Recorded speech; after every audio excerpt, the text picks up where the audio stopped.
Հայաստանում այդ գործազերկությունը շատ բարձ մարզերում նույնիսկ 30-40% է հասնում։ Երկարաժամկետ գործընկերային հարաբերություններ ունենք Ռուսաստանի Դաշնության հետ,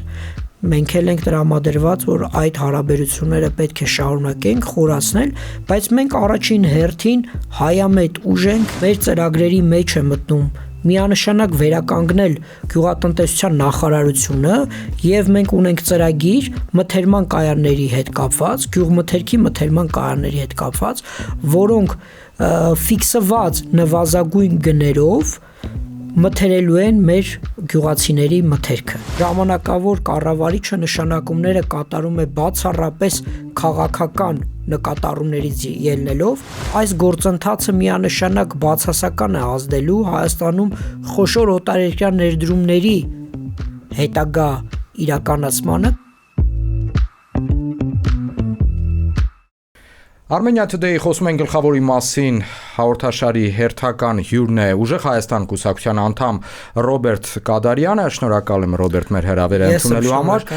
Մի շարք հարցեր կքննարկենք, իհարկե թե ներքաղաքական, թե արտաքին քաղաքական, առավել քան շեշտը կդնենք տնտեսական խնդիրներին եւ ձեր առաջարկներին ձեր կուսակցության, բայց սկսենք Հայաստանի էլեկտրական ցանցեր ընկերությունից, ինչ է կատարվում ՀԵՑ-ի շուրջ այժմ։ Գիտենք, որ Նաև պարոն Ղազինյանը օրերս որոշակի տեղեկատվություն հրապարակեց, թե այդ վաճառք, թե չվաճառք անհասկանալի է ինչի մասին է, բայց թիվը ինքը չբարձրաձայնեց, չհնչեցրեց, այն ինչ որ ենթադրենք կառավարությունն է առաջարկում։ Առաջին հերթին հասկանանք ինչ է կատարվում ՀԵՑ-ի շուրջ, ինչ փուլում է այժմ այդ գործընթացը։ Այժմ ժամանակավոր կառավարիչը շարունակում է մեր կարծիքով ապօրինաբար կառավարել Հայաստանի էլեկտրական ցանցերը, որոշումներ հրապարակել, կայացնել, մարդկանց աշխատանքից ազատել, նոր մարդկանց նշանակել եւ այստեղ ես կուզենայի շեշտադրումը կատարեինք այն կետի վրա, որ ՀԵՑ-ում նշանակվել են հիմնականում քաղաքացիական պայմանագիր կուսակցության հետ փոխկապակցված անձինք։ Ինչ նկատի ունեք ընտանիքների անդամներ, ոչ, հենց քաղաքացիական պայմանագիր կուսակցության անդամներ, ակտիվ անդամներ, Գյումրիի մասնաճյուղի տնօրեն նշանակվել է Սարիկ Մինասյանը, Էջմիածնում նշանակվել է Փարաքար համայնքում քաղաքացիական պայմանագրի թեկնածուն Լյուդվիգ ազգանունը մոռացա, Ինչևէ, հասկանալի է։ Եվ նմանատիպ բոլոր մասնաճյուղերում նշանակվել են քաղաքացիական պայմանագիր կուսակցության հետ կապված փոխկապակցված անձինք ու ասես դարձել է ինքը նախընտրական ավելի շատ կառույց։ Մասնագետ մարդիկ չեն դուք դա նկատում եք։ Ոչ, ընդհանրապես բացարձակ մասնագետ չեն, ոչ ունեցել են նմանատիպ աշխատանքի փորձ, ոչ այդ ոլորտում, ոչ ընդհանրապես էներգետիկ ոլորտում։ Եվ ես կուզենայի, որ մեր հասարակությունը առաջին հերթին այդ քայլին ուշադրություն դարձներ եւ շեշտը դնենք նրա վրա, որ ժամանակավոր կառավարիչը նշանակումները կատարում է բացառապես քաղաքական նկատառումներից ելնելով եւ այն գործընթացը, որ հիմա իրականացվում է Հայաստանի էլեկտրական ցանցերի շուրջ, դա բացառապես քաղաքական process է։ Դա հասկանալի է, դրա մասին ձեր համակիրները, թե կուսակցության, թե հենց կուսակցության անդամները, թե մեր ձևով շարժման ժամանակ դրա մասին շատ էին բարձրաձայնում, հենց այդ նույն թեզն էին առաջ տանում, որ սա քաղաքական գործընթաց է, բայց հիմա ընդհանուր առմամբ ինչ որ մի հանգրվան կա ժամանակի նաև ժամկետի առումով, որ մոտենում ենք այդ հանգրվանին, թե ամեն ինչ կորոշվի հունիսի 7-ի ընտրություններից հետո։ Ինձ թվում է հունիսի 7-ի ընտրություններից հետո կորոշվի, քանի որ այս փուլում պետք է կառավարությունը իրականացնի ՀԵՑ-ի գնահատման գործընթացը եւ հանրային գերակա շահ ճանաչելու, ինչպես իրենք են դա որակում, ես չեմ կարծում, որ դա հանրային գերակա շահ ճանաչելու ժամանակն է այժմ կամ ընդհանրապես նպատակահարմար է, բայց ամեն դեպքում այժմ process-ը գտնվում է այդ փուլում, որ Հայաստանի էլեկտրական ցանցերը իրականացվում է գնահատում, արժեքի որոշում եւ քաղաքացիական պայմանագիր կուսակցությունը հայտարարել է, որ պետք է հանրային գերակա շահ ճանաչվի։ Հետագայում արտապատվիրակվի որևէ կոնցենսիոն կառավարման հեծը։ Ես դա այսինքն նոր օպերատոր պիտի գա Հայաստան։ Մտահոգություններ կային Ռոբերտ, որ դուք դա կամ այսպես կամ հաստատեք կամ մեժեք, հնչում են այդ մտահոգությունները, որ հնարավոր է դե երբ որ կոպիտ ասած որևէ մի մասնավոր ներդրողից, այն որում խոշոր ներդրողից որևէ մեծ կառույց, չասենք խլվում է այսպես, եւ հետագայում տրվում է այլ օպերատորի ներդրման, այսինքն ներդրողի մոտ որոշակի ռիսկեր է նոր առաջացնում եւ մտահոգություններ կային եւ այդպիսի խոսակցություններ են տարածվել, որ հնարավոր է նաեւ թուրքական գրանցման որևէ ընկերություն գա Հայաստան։ Մենք էլ ենք այդպիսի լուրեր լսել, մամուլում կարդացել, որ հնարավոր է նույնիսկ Թուրքիայից գան որոշակի ներդրողներ, ոչ միայն Թուրքիայից, այլ հակառակորդ երկրից, եւ այստեղ շեշտադրումը դուք շատ ճիշտ կատարեցիք, որ այս գործընթացը միանշանակ բացասական է ազդելու Հայաստանում խոշոր օտարերկրյա ներդրումների հետագա իրականացմանը, քանի որ ներդրողները իրենք նայում են եւ գնահատում են, թե որքանով է պաշտպանված տվյալ երկրում իրենց ներդրումը, եւ եթե ուշադրություն դարձնեք այնպիսի մեծ խոշոր ներդրումներ Հայաստանի Հանրապետությունում վերջին 8 տարիների ընթացքում կարծես թե չի էլ իրականացվել։ Նույն բազմաթիվ անգամ հրապարակվել է արևային մեծ կայանի իրականացումը, այգ 1 կայանի իրականացումը 250 մեգավատ հզորությամբ 2018-19 թվականին սկսվեց խոսակցությունը, 20 թվականին ստորագրվեց պայմանագիր, համաձայնագիր, բայց այդպես էլ այդ արաբական ներդրողները չեկան, քանի որ տեսան արդեն իսկ մեր իշխանությունների հետ աշխատանքի process-ում հասկացան, որ հնարավոր է որոշակի ռիսկեր իրենք ունենան հետագայում։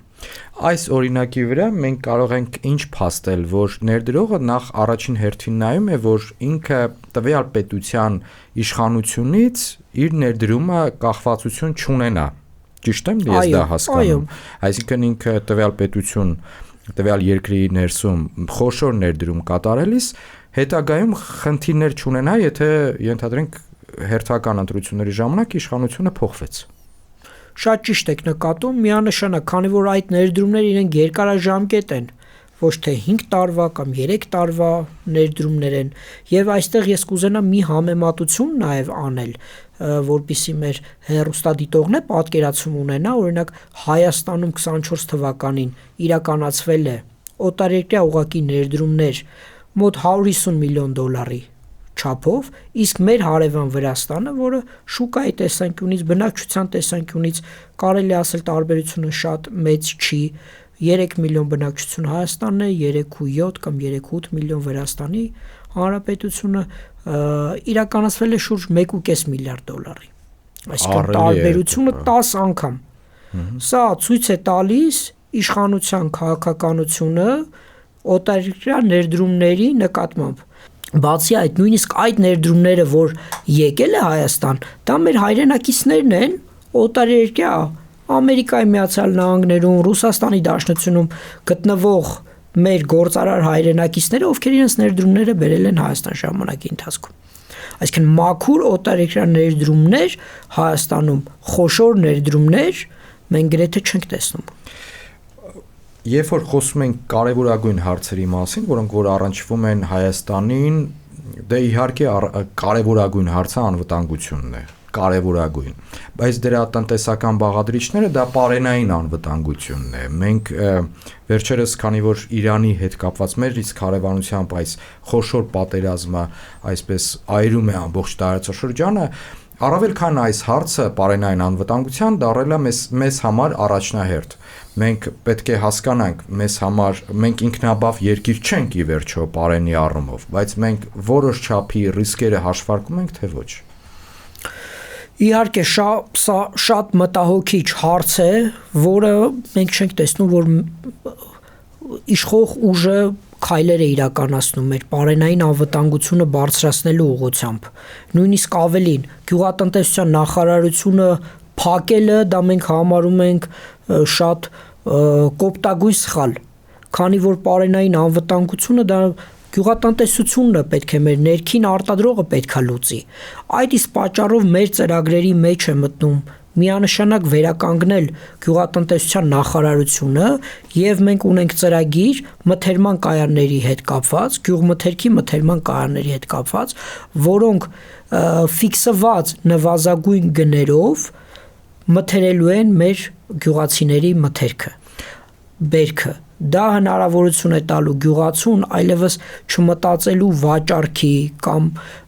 իր բերքը փչացնելու, փչանալու, գնի տատանումների հետ կապված ռիսկեր ունենալու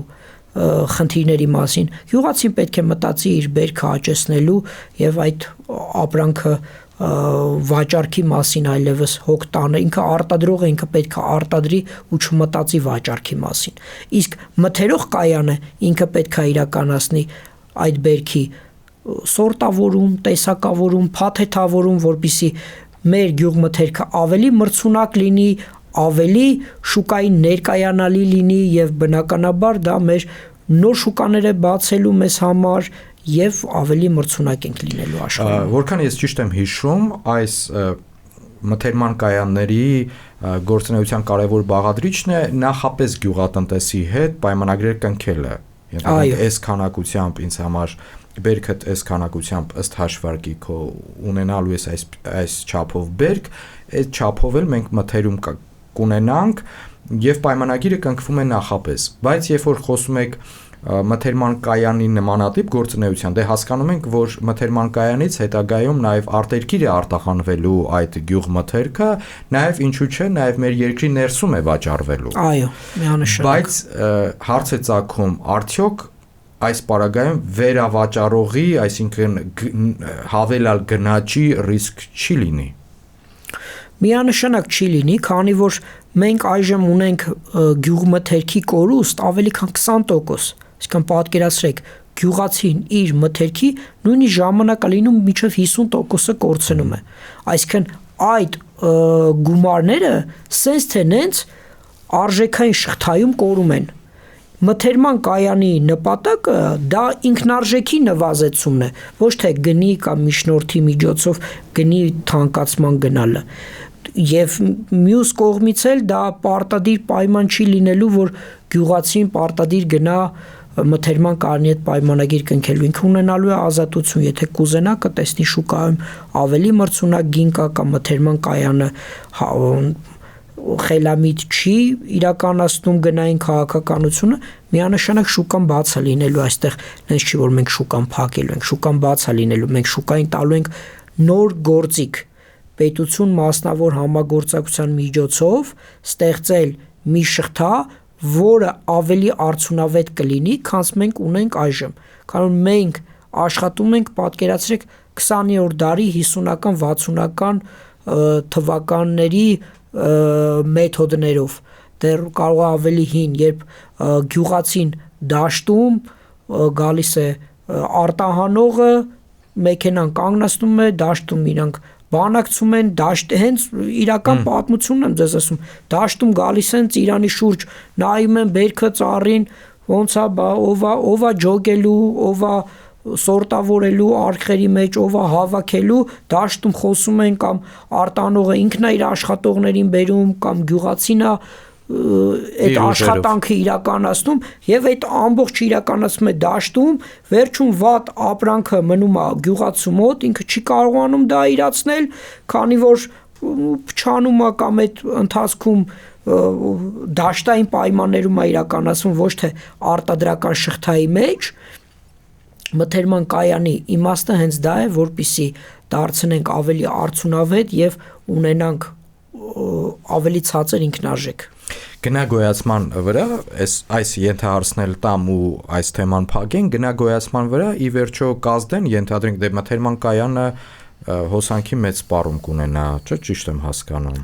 Այո, սպառում կունենա, հսկայական սպառում չէ, բայց բնականաբար սպառում կունենա, իհարկե։ Դա կազդի ընդհանուր գնի վրա, եթե դուք ասում եք ինքնարժեքի հնարավոր չափ ցածրացնելու մասին եք մտածում, ապա ինչպես է այդ արժեքները դրա մեջ տեղավորվելու։ Տեսեք, ես ձեզ ասացի, որ ունենք գյուղմթերքի 20-ից 30% կորուստ։ Այսինքն այդ կորուստը այնքան բարձր է, իսկ մթերման կայանի ծախսային վերադիր ծախսերը 15%-ը չի գերազանցում, որ ինքը միանշանակ ավելի էֆեկտիվ է լինելու։ Բացի այդ, մենք ունենալու ենք հնարավորություն մեր գյուղմթերքը տեսակավորելու եւ լավ որակի ապրանքը ավելի թանկ վաճառելու, որը բերելու է լրացուցիչ արժեք մեր երկիր։ Մենք տեսնում ենք, որ ամբողջ աշխարհը գնացել է այս ճանապարհով, երկրները Իսպանիա, Իտալիա իրենց գյուղատնտեսությունը հենց այս մեթոդով են զարգացրել եւ կայացրել, նույն ապելսինի Իսպանիայում ապելսինի արտահանումը հենց մթերման կանների միջոցով է իրականացվում։ Ոչ միայն այդ բերքալի ամիսներին, այլ 12 ամիս տարվա ընթացքում։ Ամբողջ տարվա ընթացքում եւ իրենք են շուկա մտնում։ Այսինքն մեծ արտահանողն է շուկա մտնում ու արդեն ինքը որպես արտահանող դրսի շուկաներում, ոչ թե ներքին շուկաներում, այլ դրսի շուկաներում թելադրում է իր կանոնը։ Իսկ այժմ մենք ունենք փոքր արտահանողներ, ովքեր չեն կարողանում նույնիսկ խոշոր ցանցեր, ենթադրենք, ԵՄ խոշոր ցանցեր, ԱՄՆ խոշոր ցանցեր հայկական ապրանքը չի կարողանում մտնել։ Արաբական երկրներ։ Արաբական երկրներ, նույնիսկ Ռուսաստանի Դաշնություն մեր արտահանողները ուղղակիորեն շատ դժվարությամբ են մտնում, քանի որ եթե Հայաստանում Երևան City-ն ունի շուրջ 70 խանութ, ամենամեծ մանրածախ ցանցն է մթերային, ապա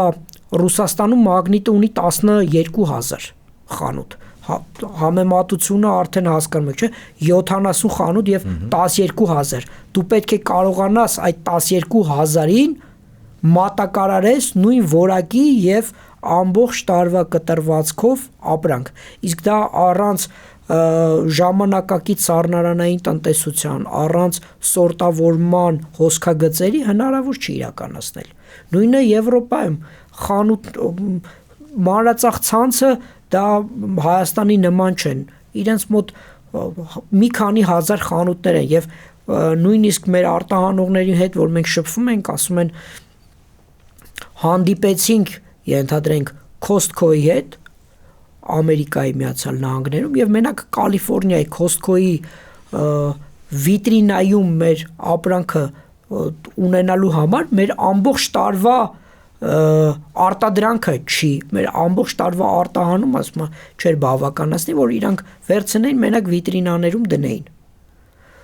Սա չասենք պայստավոր է։ Այո, իհարկե պայստավոր է եւ դու պետքա շղթա ունենաս, դու պետքա մշտապես իրենց մատակարարես։ Այսինքն սա մեր երկիրը արտահանման նոր որակ տալու մասին է խոսքը։ Գյուղատնտեսության զարգացման, որը արտադրանքի ծավալները մեծացնելով բերելու է նաև ձեր ասած պարենային անվտանգության լուծման, քանի որ մենք այդ խնդիրը շատ սուղ ունենք, այժմ քիչ է խոսվում, բայց մեր մոտ անասնապահությունն է անկում ապրում, սարսափելի անկում է ապրում, որտեվ կաթի գինը ջրի ամիսներ է լինում, ջրի գնից ավելի էժան է լինում։ Դրան հարվածել է կաթի փոշին, այսինքն փոխարինի չէ բնական կաթի այդ բանը։ Կաթի փոշին, բայց կաթը ինքը պետք է ասեմ, որ կաթի փոշին էլ է կաթից ստացված, նույն բնական ինքը այո, չորացված կաթն է, որը մենք պետքա բնականաբար մրցունակ լինենք այդ նույն կաթի փոշի չորացված կաթի հետ համեմատած, քանի որ դրսից ներմուծումը դա նույն Բելարուսիայում կամ Ռուսաստանի Դաշնությունում այդ կաթի ինքնարժեքը ինքը նույն այն ինքնարժեքն է, որը որ մի քիչ պլյուս մինուս ինչ որ Հայաստանում է, զուտ իրենք մասշտաբի հաշվին կարողանում են ավելի ցածր գին ստանալ։ Մենք փորձում ենք այդ մասշտաբը տալ մթերման կաների միջոցով։ Անասնապահությունից խոսեցիք, եթե անկում է ապրում, ապա մենք որպես սպառող վերջին ամսվա նույնիսկ շաբաթների ընթացքում տեսնում ենք, թե մսի գինը ինչ քայլ առ քայլ բարձրանում է եւ նույնիսկ միտում էլ չկա, նույնիսկ մսավաճառի, այսինքն վերավաճառողի հետ էլ եթե զրուցում ես, քննարկում ես տվյալ հարցը, ասում է, գիտես, այնպիսի մեծ դեֆիցիտ է գոյացել շուկայում, որ չենք տեսնում, երբ կարող եք ենթադրենք գինը վերադառնա նախկին չափին մենք ավելի շատ տեսնում ենք, որ այդ գինը կարող է բարձրանալ եւ ինչու է անասնապահությունը այսպիսի անկում ապրում Հայաստանում դարձյալ արտերկրից ներմուծման պատճառով։ Պետությունը քաղաքականություն չի վարում, որպեսզի գյուղացին հնարավորություն ունենա զբաղվել անասնապահությամբ։ Ես դա կարող եմ նշել, այսինքն Հայաստանը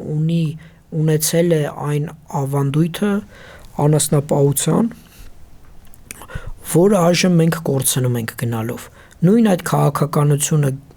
գյուղատնտեսության նախարարության փակման, որը տերը պետք է լիներ այդ ոլորտի, այժմ չկա, էկոնոմիկայի նախարարության փոխնախարար, մեկ փոխնախարար է ղեկավարում ոլորտը եւ բնականաբար մեկ փոխնախարարի հանդերձ այդտեղ մեկ վարչությամբ կամ չգիտեմ երկու վարչությամբ, բայց ինքը մեկ փոխնախարարը չի կարող լուծել այն հարցը, որը ունի մեկ ամբողջ գյուղատնտեսություն։ Վերջին հաշվով մենք պետք է հասկանանք, որ մեր բնակչության 30-40%-ը դա գյուղական բնակչությունն է։ Գյուղացիներն են, ովքեր աշխատանք չունենալով գյուղում տեղափոխվում են Երևան, գնում են արտագնա աշխատանքի, քանի որ իրենց վաստակը չեն կարողանում գյուղում ապահովել։ Տնտեսության զարգացման որ մոդելը առավել արդյունավետ է։ Դուք եւ ձեր գործընկերները ուժեղ Հայաստան կուսակցությունից բազմիցս ներկայացրել են այդ 5 քայլերը, որ առաջարկվում է։ Այստեղ սա մենք պետք է ընկալենք որպես տնտեսության զարգացման մի ամբողջական ծրագիր, թե դրան հավելյալ այլ քայլեր են պետք է նախատեսվեն։ Սրանք այն առաջի 5 քայլերն են, կարևոր քայլերն են, որ մենք տեսնում ենք պետք է իրականացնել, բայց բնականաբար դա ունենալու է համակարգային լուծում, համակարգային լուծումներով ենք գալու եւ այս քայլերը ավելի շատ մեր հասարակությանը ցույց ենք տալիս այն արդյունքը, որը իրենք տեսնելու են Սամվել Կարապետյանի վարչապետ դառնալուց հետո առաջին 5 տարիների ընթացքում։ Դա առաջինը 300,000 աշխատատեղերի ստեղծումն է, որը մենք տեսնում ենք գլխավոր խնդիրն է այժմ Հայաստանի Հանրապետությունում։ Մարդիկ ուղղակի չունենալով աշխատանք մեր երկրում գնում են արտագնա աշխատանքի, դա sense տարիներով գալիս է եւ ոչ մի իշխանություն չի մտածել այս խնդիրը լուծելու մասին, որ պետք է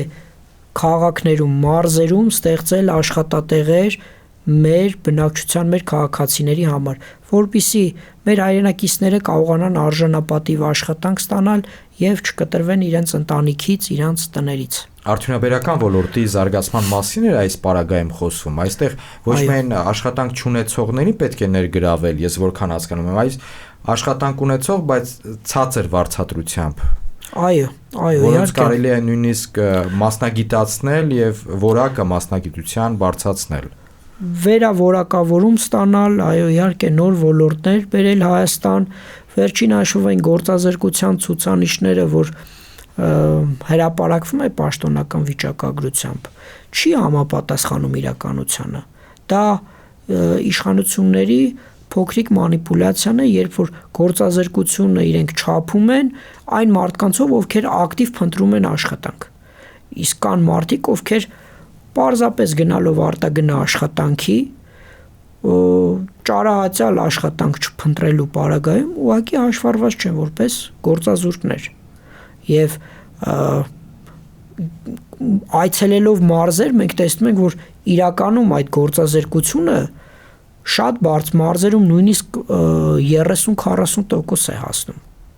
Պաշտոնական վիճակագրությունը ենթադրենք ասում է 13% գործազրկություն ունենք, բայց եկեք միասին գնանք գյուղեր եւ մարզեր։ Մի քանի աշխատատեղ է, պետական հաստատություններ եւ հնարավոր է խանութ, փոքր ինչ-որ արտադրություն, բայց մեծ գործատուներ տեքստիլ ոլորտում կա մի քանի քաղաքներում, Վանաձոր, Գյումրի, մնացած քաղաքներում մենք տեքստիլ չունենք, չնայած դա այն ոլորտն է, որ կանանց համար առաջին հերթին լինելու է շատ արժանապատիվ աշխատատեղ։ Մենք տեսնում ենք, որ մենք տեքստիլի արտահանման, տեքստիլի նույնիսկ ներքին շուկայի շատ մեծ պոտենցիալ ունենք։ Թուրքիայից ներմուծվում է, Ռուսաստանի Դաշնությունից ներմուծվում է, Չինաստանից ներմուծվում է, բայց տեղական արտադրողին,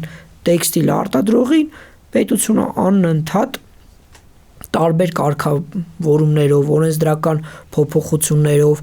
դրամի արժևորմամբ, նաև ոնց որ որպես արտահանող ոլորտ անընդհատ տեքստիլ արտադրությունը, այո, տեքստիլ արտադրությունը անընդհատ ոնց որ հետ է գնում։ Դուք նախատեսում եք այս պարագայում, ենթադրենք, եթե այդ օրինակը բերեցիք, տեքստիլ ոլորտի գործունեություն ծավալող որևէ ձեռներեցի հարկային արտոնություններ կտալ, դրա մասին խոսք կա թե ոչ։ Հարկային արտոնություն փոքր բիզնես այն ինչ որ արդեն ստացվում է 2-3 տասնամյակ արդեն մեր շուկան լցվում է, այն ինչով լցվում է։ Եթե կհիշեք 20 թվականի 44 օրյա պատերազմից հետո կառավարությունը արգելեց թուրքական ապրանքների ներմուծումը Հայաստան եւ տեքստիլագործների հետ շփվելուց փորձ եք հարցնել այդ ժամանակում ունեցանք 30-ից 40% աճ մեր տեքստիլ ոլորտում, այսինքն զուտ թուրքական արտադրանքը սահմանափակելով մեր ներքին արտադրողները հնարավորություն են ունենում ավելի զարգանալ, աճել։ Իսկ Թուրքիայում իրենք իրենց արտահանողներին խրախուսում են, չէ, իրենք իրենց արտահանողներին ավելացված արժեքի հարկն են վերադարձնում, այլ արտոնություններ են տալիս, որպեսզի իրենք կարողանան դրսի շուկաներ գրավել։ Առաջի քայլերը տեսնում ենք, որ պետք է մեր ներմուծումը տեքստիլի ոլորտում ինչ որ մի ձև սահմանափակել, որպեսզի ներքին արտադրողները հնարավորություն ունենան զարգանալու։ Սա ինչպես գուցե հակառակ կողմից վեսնենք, ենթադրենք դուք ասացիք արտերկրում տվյալ պարագայում Թուրքիայում որոշակի հարկային արտոնություններ են գործում իրենց արտադրողների, նմանդ այն արտադրողների, որոնք որ իրենց արդյունքը արտահանում են այլ երկրներ։ Այս պարագայում մեր արտադրողներին այդ հնարավորությունը կարող է տրվել, թե ոչ։ Հնարավոր է հետագայում, ես ուղղակի մեկ քայլ նշեցի, որպես ներմուծվող ապրանքների նկատմամբ որոշակի մաքսային հսկողություն իրականացնելու, որպեսզի կիլոգրամով այդ կարգոներով չմաքսազերծվեն ներմուծողները, մաքսատուրք սահմանվի, եւ այս իմաստով ինքը չդառնա Հայաստանի շուկայում։ Այո, հնարավոր է ավելի դետալային քննարկում ունենալուց հետո նաև այդ բոլոր անհրաժեշտ քայլերը իրականացնելու ենք, ձեզ կարող եմ հավաստիացնել, որպեսզի Հայաստանում տեքստիլ արդյունաբերությունը, թեթև արդյունաբերությունը զարգանա եւ նոր շունչ ստանա, քանի որ դա լրացուցիչ աշխատատեղեր ստեղծելու ամենամեծ պոտենցիալ ունեցող ոլորտներից մեկն է։ Հաջորդ ոլորտը դա նավթի վերամշակումն է, ինչ որ պարոն Կարապետյանը նշել է, որ տեսնում ենք Վանաձոր քաղաքում շատ մեծ պոտենցիալ կա նախկին Քիմպրոմի տարածքում իրականացնելու նավթի վերամշակում, ունենալ փոքր գործարան, որը դիզելային վառելիք կարտադրի եւ դա եւս ինքնարժեքը նվազեցնելու ինչ-որ մի քայլ կլինի գյուղատնտեսության ոլորտը զարգացնելու համար։ Եվ ապահովելու Հայաստանը այդ առումով, ես ճիշտ եմ հասկանում, որտեղ եթե նավթի վերամշակման գործարան, հետեւաբար նաեւ մեծ պահուստարաններ պետք է ստեղծվեն դրա շուրջ։ Իհարկե։ Հետեւաբար նաեւ մենք արդեն արտադրությունը ինքը ունենալու է նաեւ իր պահեստարանը։ Մի քանի հարցով էլ հասնենք անդրադառնալ, նախ սոցիալական արդարության այս խնդրի մասին ձեր քաղաքական ուժը արդեն որքան ժամանակ է խոսում է, նախ առաջին հերթին այն տնտեսական քայլերից որ վերցնենք, կարևորագույն քայլերից մեկը փոքր եւ միջին ձեռնարկատիրության համար հատուկ պայմաններ ստեղծելն է, նույնիսկ խոսքը գնում է հարկերից ազատումը։ Այո, մեր ծրագրային դրույթն է 0% հարկ փոքր բիզնեսի համար, շրջանառության հարկի մասին է խոսքը։ Անցած տարի հարկային բեռը փոքր բիզնեսի համար կարելի ասել կրկնապատկվեց, քանի որ նախկին 5%-ի փոխարեն սահմանվեց 10%, բայց մենք տեսնում ենք, որ այն դու անդերձ դա ոչ թե լրացուցիչ հարկային մուտքեր ավելացրեց, այլ բիզնեսը սկսեց փակվել։ Բազմաթիվ գործարարներ եւ մեր հանդիպումների ժամանակ են գալիս, որ պարզապես փակվեցին այդ հարկային բեռի պատճառով։ Հիմնավորումը փորձեմ ներկայացնել, որպեսզի մեր հայրենակիցներն էլ հասկանան։ Փոքր բիզնեսը շրջանառության հարկի տեսքով ապահովում է մեր պետական բյուջեի եկամտային մասի ընդամենը 2.5%-ը, եւ մենք տեսնում ենք, որ այդ գումարը այնքան փոքր թիվ է, որ այս խոշոր նախագծերը իրականացնելու արդյունքում այդ եկամուտները շատ հեշտությամբ լրացվելու են։ Բացի այդ, պետական եկամուտների կոմիտեն մի քանի անգամ ավելի մեծ ռեսուրս է ծախսում փոքր բիզնեսին վերահսկելու համար այդ շրջանառության հարկի շրջանակներում, քան խոշոր բիզնեսին։ Այսինքն պետք է ուղղությունը վերահսկողության եւ թափանցիկության փոքր բիզնեսից որոշ չափով բերենք դեպի խոշոր բիզնես։ Եվ վստահեցնում եմ այդ 2%, 2.5% եկամուտը այն մեծ նախագծերը, որ իրականացվելու է Հայաստանի Հանրապետությունում, շատ հեշտությամբ լրացվելու են։ Շնչելու հնարավորություն տանք փոքր ձեռներեցներ, շնչելու, զարգանալու, իրենց նոր գաղափարները ավելի վստահ իրականացնելու, չմտածեն, որ ծախսերը շատ է լինելու, իմանա, որ գոնե պետությունը այդ հնարավորությունը տալիս է իրենց հարկերից ազատված լինելու եւ նոր գաղափարներ իրականացնելու համար։ Եվ վերջին հարցը, Ռոբերտ, չեք կարծում, որ ներքին քաղաքական, նաև քաղաքատնտեսական օրակարգերի ձևավորման մեջ որոշ չափի այդպիսի կարծիք վերլուծաբաններից հնչում է։ Առաջատարը այժմ ԿՊ-ն է, Նիկոլ Փաշինյանն է, որովհետև Նիկոլ Փաշինյանը ինչ ասում է, ինչ քննարկում է, ինչ խոսույթ որ կիրառում է, ինչ իրադարձություններ որ տեղի են ունենում, դրանք երկար շաբաթների ընթացքում քննարկման մեջ են։ Օրակարգը ստացվում է իրենք են ձևավորում։ Փորձեմ ամբողջությամբ չհամաձայնել, բայց իհարկե դու ձեր խոսքի մեջ ճշմարտություն կա, քանի որ իշխանությունը ինքը ունենալով հանրային հեռուստաընկերություն, այլ մեդիա ռեսուրսներ, տարիների այս մեդիայի կառավարման sense տոտալ վերահսկողության պայմաններում բնականաբար կարողանում է իր օրակարգը շատ ավելի հեշտությամբ թելադրել, տեղ հասցնել, բայց եկեք համաձայնենք, որ վերջին ամիսների ընթացքում թիվ 1 թիրախը իշխանության դա մենք ենք եւ Սամվել Կարապետյանը ուժեղ Հայաստան կուսակցությունը, այսինքն ցանկացած խոսք ամեն օր իրենց падգամավորների կողմից, նախարարների կողմից փորձում են թիրախավորել, խոսել են խոսույթի մասին, որ մենք ունենք, մի հայտարարություն անենք, փորձեն իրանք միանգամից այդ ինչ-որ ծրագրային արագ sense իրականացնել, նույն խոսեցինք մաչելի դեղորայքի մասին 20-30% շատ արագ տեմպերով առողջության ապահովագրությունը սկսեցին գործարկել, նույնիսկ չունենալով հստակ ծրագիր, թե հիվանդությունների որ անվանումները պետքա ծածկույթը որն է այս առողջության ապահովագրության, ես փորձել եմ որոնել, չեմ գտել ու մասնագետների հետ էլ հիվանդանոցների բժշկական հաստատությունների հետ խոսում ես, իրենք ասել են բոլորին սպասարկեք։ Թերություններ կան եւ իհարկե սա ցույց է տալիս, որ իրանք sense շատ արագ առանց ունենալու որոշակի գործողությունների ծրագիր սա մտցրեցին ի հակադրության այն ծրագրերի, որ մենք ենք իրականացնում։ Եվ այս իմաստով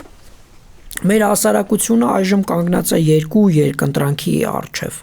Նիկոլ Փաշինյան, Սամվել Կարապետյան, ես կարծում եմ բոլորը պարզ տեսնում են, որ այժմ ունենք երկու բևեռ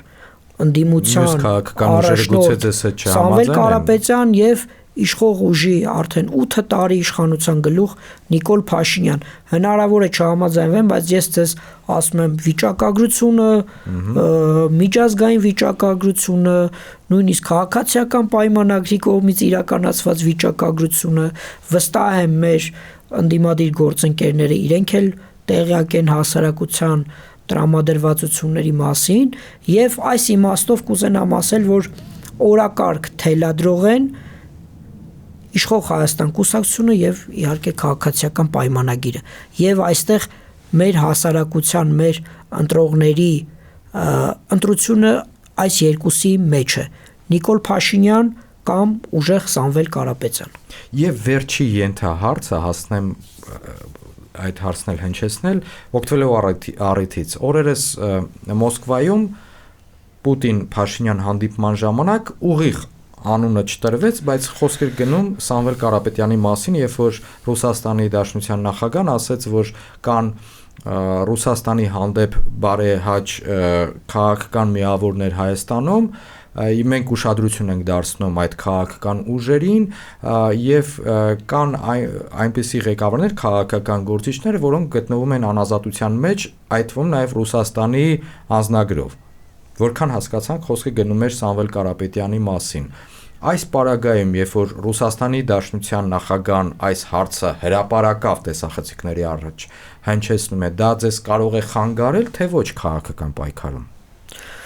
Ես չեմ կարող գնահատական տալ, բայց ասեմ մեր դիրքորոշումը, որ մենք առաջին հերթին հայամետ ուժ ենք, իհարկե գործընկերային